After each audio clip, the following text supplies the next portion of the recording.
Hello there, YouTube. Devin here again. Sorry it's been so long, but if you guys have been following the channel, you know I'm totally fucking balls deep in work right now, which kind of sucks, unfortunately for you guys, but it means I'm making money, which means I'm going to be able to get some new stuff to do on the channel whenever I finally get some time to actually do it. This is something that I've had for quite a while, but during the last live stream I did, somebody really wanted me to do a video on this hat, and this is what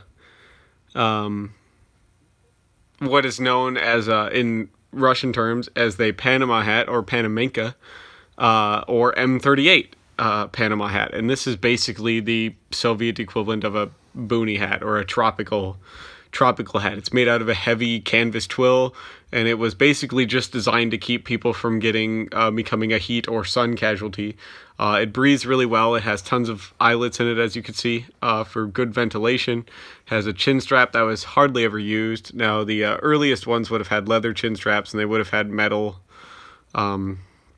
little buttons over here to retain the chin strap. This is a later one. This one's probably from the 70s, so it has kind of the plastic chin strap and the plastic buttons, but they've always been made out of the same material, this kind of heavy tan canvas twill, and they all have this kind of really thin leather sweatband, or in this case it's tarpaulin. But it's still a very comfortable, very good hat. They hardly ever wear out, as you can see with all the reinforcement stitching, even on the inside of the crown. And this one still has the original stamp. This is a size 58.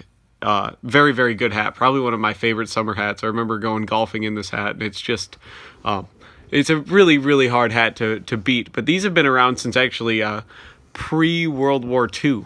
Like I said, M38 hat, and they were initially historically issued to people in the Caucasus Mountain regions in southern Russia, and but they became very widely famous by the fact that they were issued in huge numbers to Soviet troops being deployed to Afghanistan. Thus, the term Afghanka, as it was known as. So. It's an all-around super good hat. They only actually pretty recently went away from this design, and I believe they should have kept it because it's a very iconic design. You could still readily find these. Mine has the original badge on it too, which is they're kind of getting harder to find with the badge, but you can find badges for them pretty easily still too if you wanted to get one. They're not too hard to get.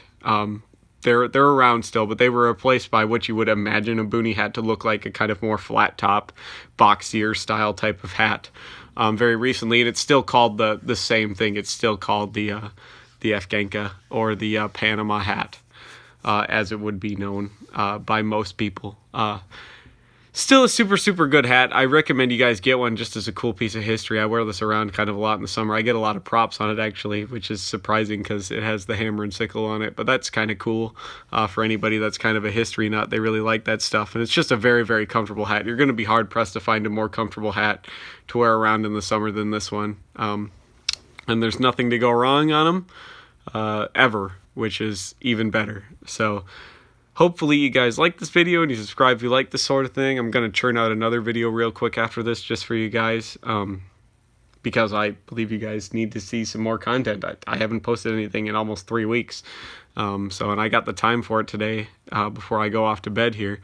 So, but hopefully you guys like this video and this is something you thought is cool. I don't have a lot of cool or weird hats really to show individually, but if you guys like the hat thing, I might do a couple here or there as far as what I give opinion-wise on some of these hats and some of the history behind them. But still a super neat hat. So thank you so much for watching. We're also over like 1,500 subscribers, which is fucking fantastic. Thank you so much, you guys. I really greatly appreciate it. And for all you people who have donated to the live streams that me and Mike B are doing on Friday, we also really appreciate that, which is mostly Crate. So thanks, Crate, I guess. I really appreciate it, and it's going to help us do a lot more with our videos and everything else, especially with a lot of the stuff we have in the works. So we really appreciate any money you guys want to donate to us there on Friday as well, because we use that to do a lot of stuff. So thank you so much for watching, and I'll see you guys in the next video. Bye.